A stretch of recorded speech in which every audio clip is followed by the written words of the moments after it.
Think about the last real disagreement you lost. Not because you were wrong, because somewhere in that conversation, the other person already knew where it was going, and you didn't. They weren't smarter than you. They weren't more educated. They just weren't thinking one move at a time, the way you were. They were already 3 moves ahead, watching you walk into a position you didn't even know you were choosing. That happens more than you realize. In meetings, in friendships, in your own family. You've spent years reacting to situations that other people were quietly shaping before you even walked into the room. Niccolo Machiavelli spent his life studying exactly this gap between the people who respond to a room after it's already been decided, and the people who shape the room before anyone else notices it's happening. 7 shifts in thinking. None of them complicated, all of them rare, simply because nobody ever sits you down and teaches you this directly. Don't skip a single part of this, because whichever one you're tempted to scroll past is almost certainly the exact one someone used on you last time and will use again. Number 1. Think ahead, not just in the moment. You've replayed a conversation hours later and finally landed on the perfect response, the one that would have actually worked, the one that would have changed everything. Except it arrived 3 hours too late to matter. That delay is the entire problem, not the words, the timing. Most people move through conflict, negotiation, and disagreement, one step behind the moment. Something happens, and only then do they start figuring out what to do about it. By the time they formed a response, the moment that needed it has already passed, and a new one has already replaced it. Sun Tzu wrote something that applies far beyond military strategy. If you know the enemy and know yourself, you need not fear the result of 100 battles. Strip away the battlefield language, and what remains is a much simpler idea. Most confrontations are already decided before the first word gets spoken, by whoever actually understood the situation clearly enough to see where it was heading. Niccolo Machiavelli built an entire framework around this same principle, though he called it something else.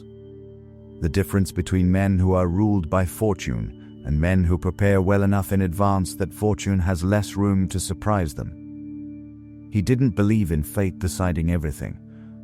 He believed in men who did their reading early, so that when circumstances shifted, they weren't scrambling. They were simply executing something they'd already anticipated. Watch this play out in an ordinary workplace meeting. One person walks in only having thought about their own point.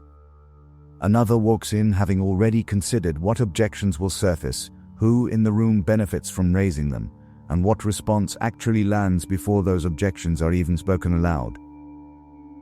The second person isn't smarter in any general sense.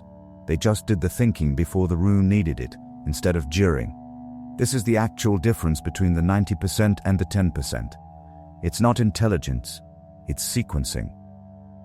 The 90% think during the moment. The 10% already thought before it arrived. So what looks like quick wit in the room is really just preparation nobody saw happen.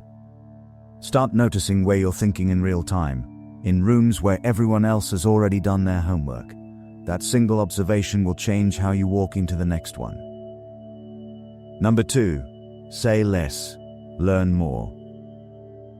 You filled a silence that didn't need filling. Explain something nobody asked you to explain. Handed over an opinion, a plan, or a worry to someone who did absolutely nothing to earn it, simply because the quiet felt uncomfortable and talking felt like relief. That relief cost you something. You just haven't tallied it up yet. Most people treat conversation as an exchange of understanding. Say what you think, hear what they think, connect over the overlap. That's not wrong exactly. It's just incomplete, because a smaller number of people treat every conversation as something closer to reconnaissance. Not maliciously, just accurately.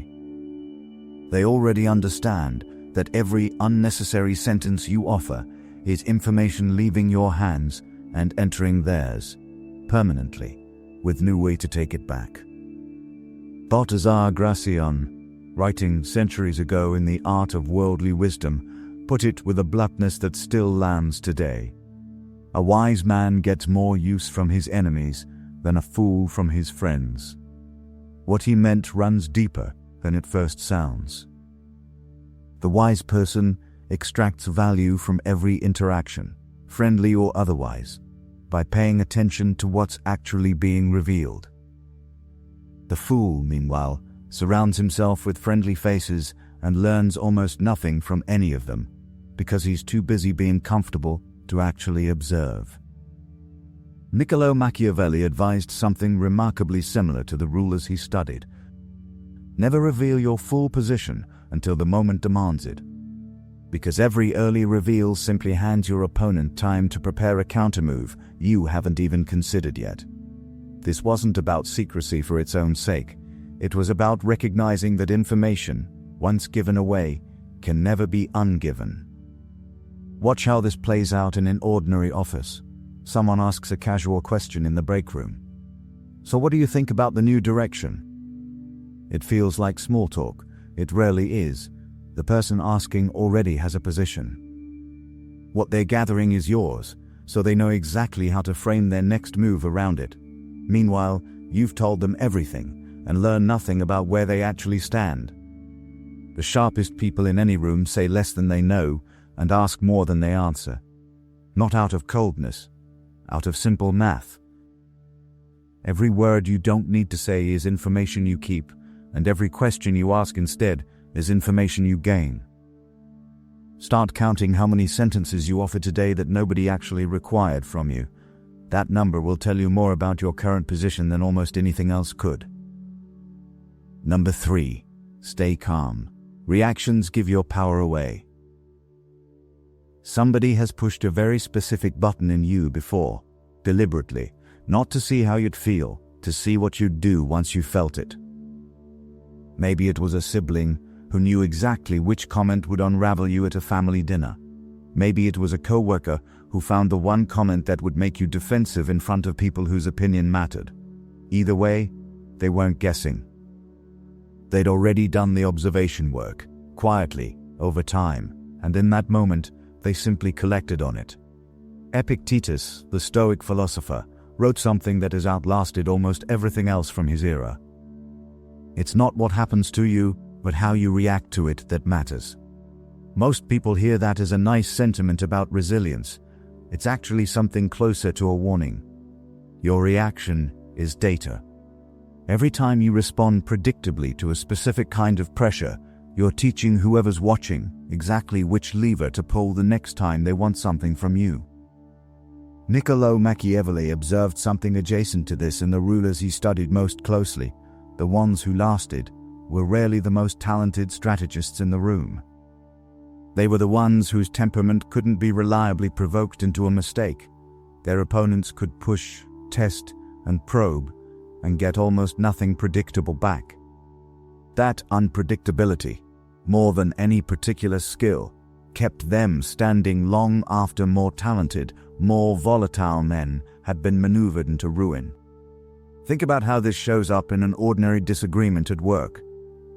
Someone raises their voice slightly or makes a pointed comment clearly designed to get a rise out of you. If you take the bait, if your face flushes, your voice sharpens, your composure visibly cracks, you've just confirmed, publicly, that this specific tactic works on you. It will be used again, maybe by the same person, maybe by someone else who is simply watching and taking notes. The person who stays level under that exact same pressure doesn't just avoid embarrassment in the moment, they remove a tool from the other person's kit entirely.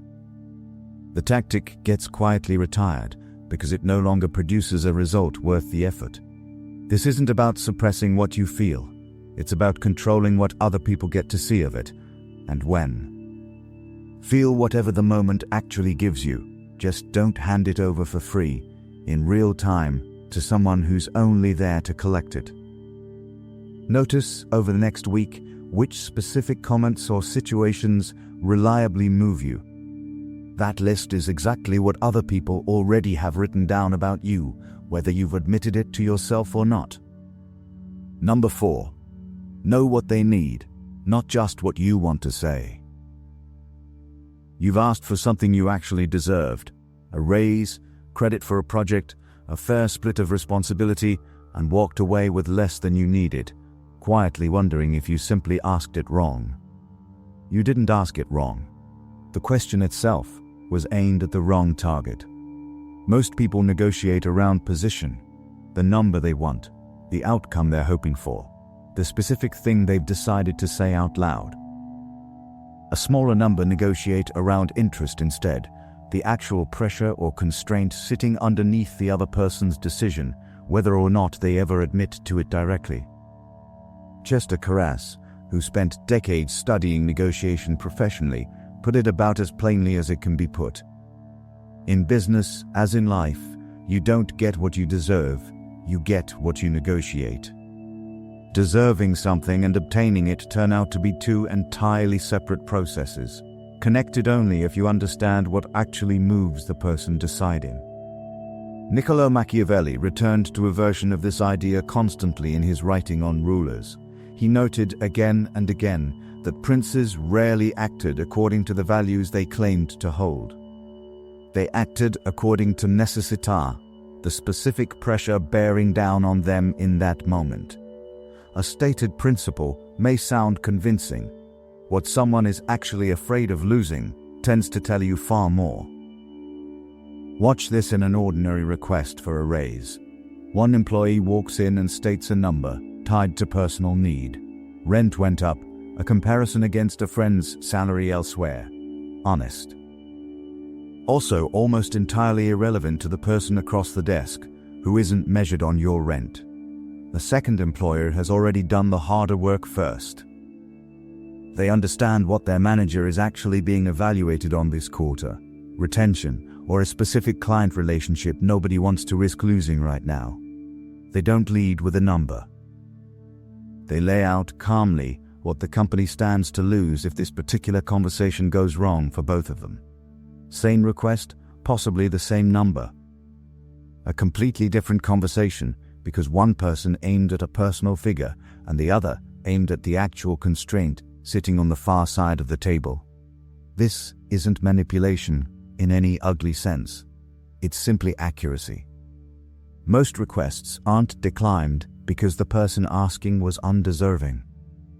They're declined because the ask was pointed at a stated position instead of a real pressure point, and stated positions, unlike genuine constraints, can always be argued with, delayed, or quietly set aside. Before your next difficult conversation, stop rehearsing your number. Start asking what the person across from you is actually afraid of losing. That answer changes what you say completely, and it usually changes what you walk away with. Number 5. See the outcome before you make the move. You've made a decision that felt clean and obviously correct in the moment, and watched the entire situation get worse a week later, because you never once asked what the other person would actually do the second you made it. That's not bad luck. It's incomplete thinking. Most people judge a decision by whether it solves the problem sitting directly in front of them. A smaller number judge it by what it creates next, the response it provokes, and the response to that response, several moves further down the line than most people bother looking. Machiavelli Tartakower, one of the sharper minds ever to sit across a chessboard, described the gap between the casual player and the serious one with unusual precision. Tactics is knowing what to do when there is something to do. Strategy is knowing what to do when there is nothing to do. The casual player reacts to the piece directly threatening them. A player thinking several moves out has already moved past that, quietly asking what the board looks like once this exchange settles. Niccolo Machiavelli pushed his readers toward this exact habit, though chess never entered his writing. He warned rulers against solving only the problem in front of them, without asking what new problem that solution would create once circumstances shifted again, because they always did. Fortune, in his account, governed roughly half of any outcome. The remainder belonged entirely to whoever bothered to think past the immediate move. Watch this in an ordinary workplace conflict. Someone undercuts a colleague publicly in a meeting, accurate and genuinely satisfying in the moment. Technically justified too, given the mistake the colleague actually made. The room even seems to agree. But nobody asks the obvious next question: what does that colleague do tomorrow, once the audience has left and it's just the two of them again? Quiet retaliation rarely announces itself in advance. It simply shows up later, wearing a shape that's difficult to trace back to its actual cause. The person thinking 2 or 3 moves out doesn't necessarily avoid the confrontation. They choose a different version of it, one that resolves the immediate issue, without quietly manufacturing a second one that surfaces later, disguised as something unrelated. This reaches well past personal conflict.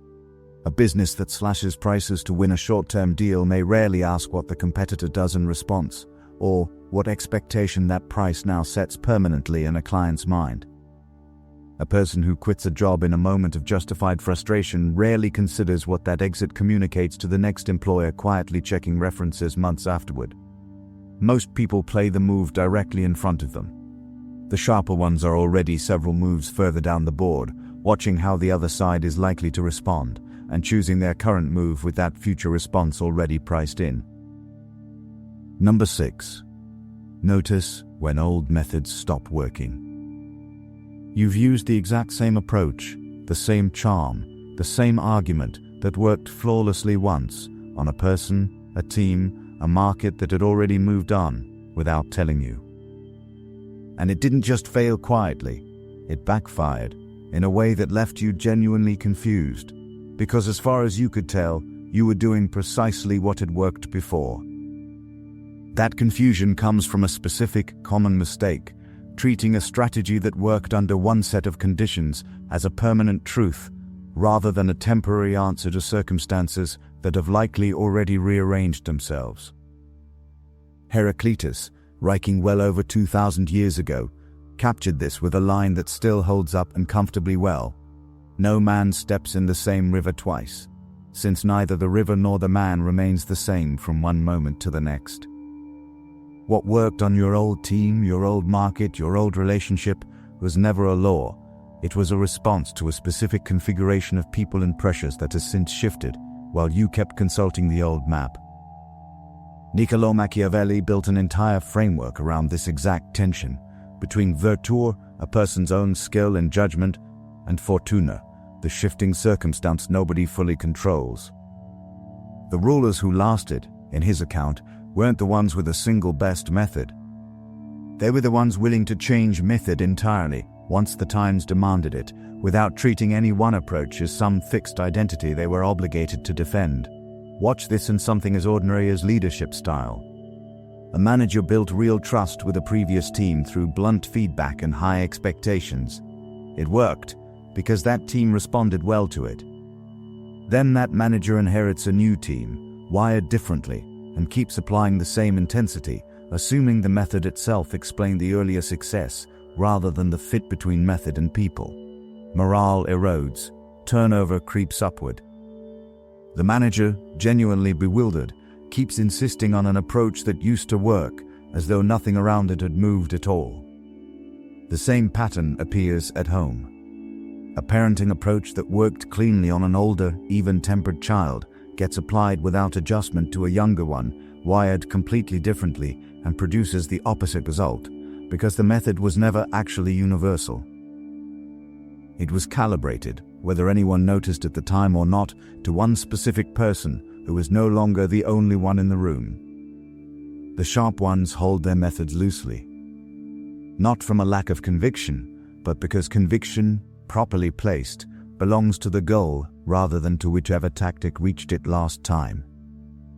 This may suggest something uncomfortable for anyone attached to a method that once made them proud of themselves. The tactic was always disposable. The judgment behind choosing it is the only part actually worth protecting. Stop asking whether your old approach worked. Start asking whether the conditions that made it work are still the conditions you're currently standing in. Number 7. Trust matters more than winning. You've won an argument completely. Every point landed, every fact checked out, every rebuttal answered cleanly, and still walked away from that exact conversation having lost something that mattered considerably more than being right. Maybe it was a friendship that cooled quietly afterward, or a coworker who stopped bringing you their honest opinion at all, because the one time they disagreed, you proved them wrong so thoroughly it clearly wasn't worth the exposure again. That's the part most people miss about outthinking someone. It was never about defeating them in the room. Lao Tzu, in a line from the Tao Te Ching that has outlasted nearly everything written since, observed that a good fighter is never angry. The implication being that genuine skill doesn't require the confrontation to prove anything, because the position was never actually in doubt to begin with. Machiavelli understood a version of this that surprises people who've only ever heard his name used as shorthand for ruthlessness. He advised avoiding, wherever possible, the war that didn't strictly need fighting, not from any particular gentleness, but because every battle, won or lost, cost something. A wiser approach might have preserved entirely. Strength, demonstrated unnecessarily, is strength spent for no real return. Think about a manager who catches a clear mistake from someone on their team, mid-meeting, in front of everyone. Correcting it, publicly, wins the moment completely. Every fact on their side, every person in the room aware of who was right. It also teaches that employee, permanently, to hide the next mistake rather than raise it early, while it might still have been fixable. The private conversation afterward accomplishes the same correction without manufacturing that cost. This is the real difference between the 90% and the 10%, once everything else is stripped away. The 90% measure a conversation by who won it. The 10% measure it by what it costs afterward, and by whether the people around them still bring their real thoughts forward the next time something actually matters. Outthinking someone was never about being the sharpest person in the room. It was about being sharp enough to know exactly which rooms don't need a winner at all. Conclusion. 7 shifts. None of them asking you to become cold or suspicious of the people around you. All of them asking something quieter, that you start noticing the moment right before you react, right before you speak, right before you repeat the same approach out of habit instead of judgment. That noticing is the entire gap between the 90% and the 10%. Not intelligence, attention aimed correctly at the right second. You already know which of these 7 landed somewhere real. You felt it happen while you were reading, that small, specific recognition of a moment you've actually lived through. Put it in the comments, not the idea of it, the actual memory. The exact sentence someone said to you, or the one you wish you'd said back instead. Someone reading it tonight is standing inside that same moment right now. Like this video, share it with someone still playing one move behind. And subscribe, because outthinking people was only ever step 1.